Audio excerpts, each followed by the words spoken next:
Good morning. It is Saturday, day 16. I got a little late start. It's hot already, but we're out here. Here it is. Got a wonderful quote for you guys today. It is, we are what we repeatedly do. Excellence done is not an act, but a habit. And, there's other good quotes about habits. There's so many of them. Tell me your habits and I'll tell you your future. And it's so true, to an extent, obviously.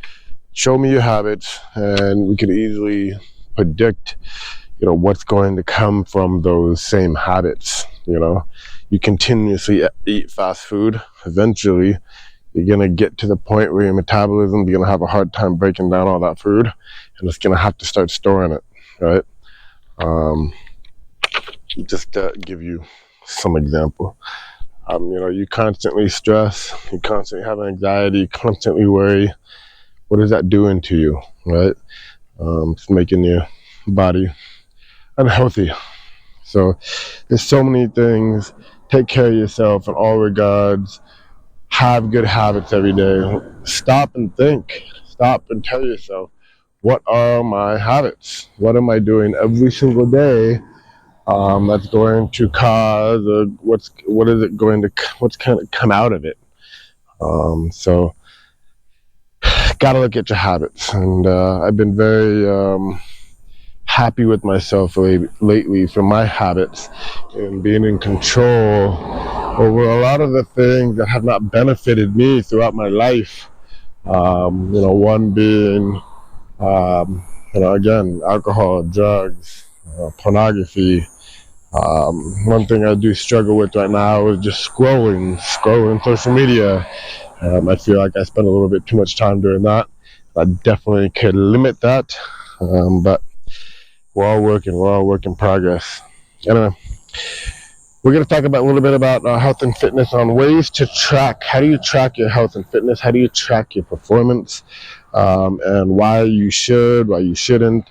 But part of the reason why CrossFit has got to popular as it did is because you could track yourself. It had a measurement.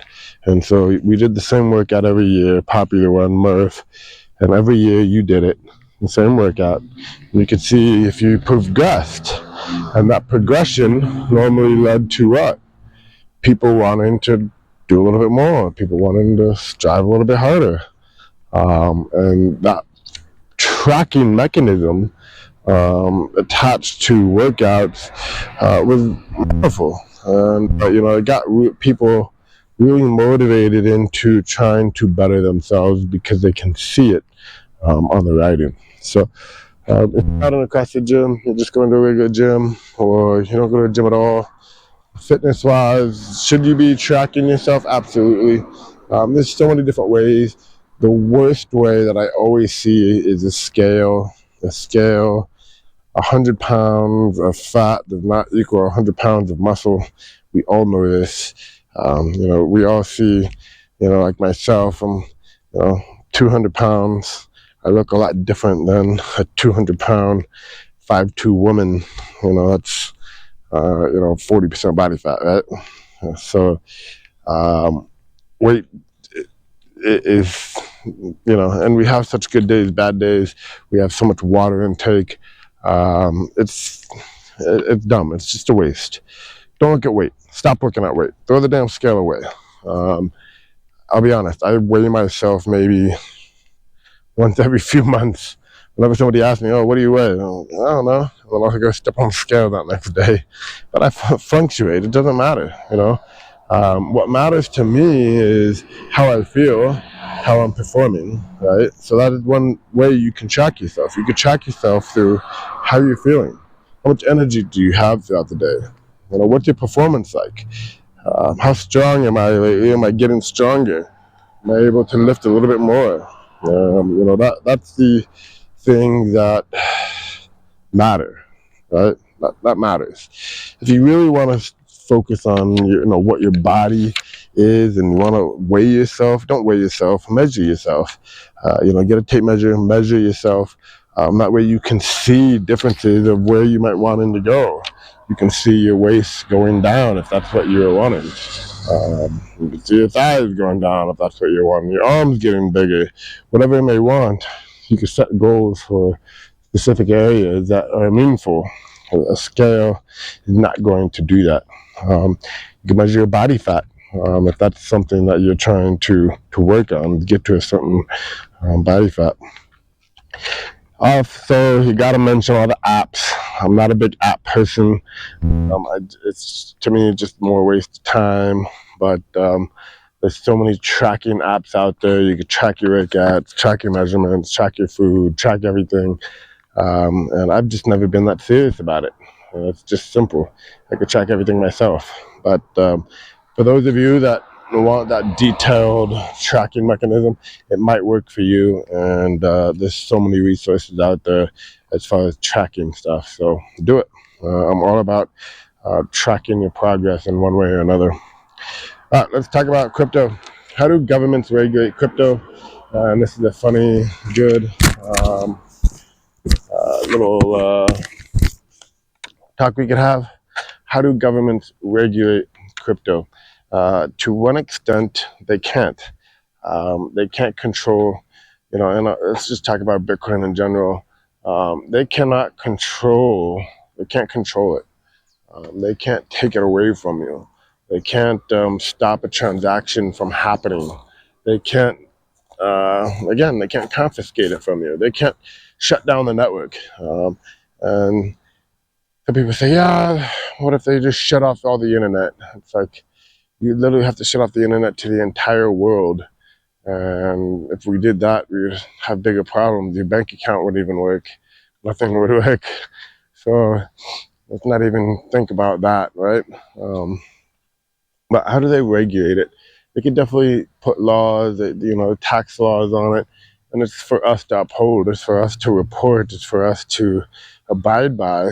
But ultimately, crypto is anti-establishment. It's getting you to get rid of the governments. We don't need governments anymore. We don't need the regulation.